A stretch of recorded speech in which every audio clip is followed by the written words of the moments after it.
অসমৰ সাংস্কৃতিক জগতখনত পুনৰ আহিল দুখৰ খবৰ। এজন বিশিষ্ট কবি, অনুবাদক তথা চিত্ৰ সমালোচকে আমাক এৰি গুচি গ'ল অজান দেশলৈ। তেওঁৰ মৃত্যু যেন এক অপূৰণীয় ক্ষতি আমাৰ অসমৰ বাবে, আমাৰ সংস্কৃতিৰ বাবে।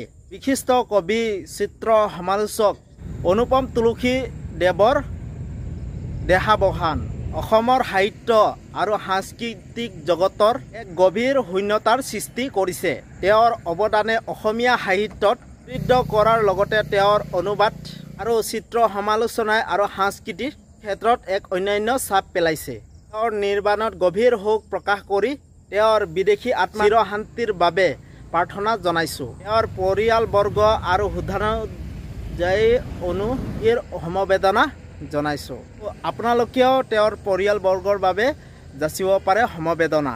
আৰু আজিৰ ভিডিঅ'টো আছিল ইমানেই। আকৌ লগ পাম আপোনালোকক নতুন ভিডিঅ'ৰ সৈতে। তো আপোনালোকে মোৰ ভিডিঅ'টো যদি নতুনকৈ যদি চাই আছে, প্লিজ আপোনালোকে লাইক, ছাবস্ক্ৰাইব আৰু কমেণ্ট কৰি জনাব। তো এনেকুৱা নতুন ভিডিঅ' পাই থাকিবলৈ। তো ঠিক আছে, বাই বাই। নতুন এটা ভিডিঅ'লৈ আপোনালোক লগ পাম। তো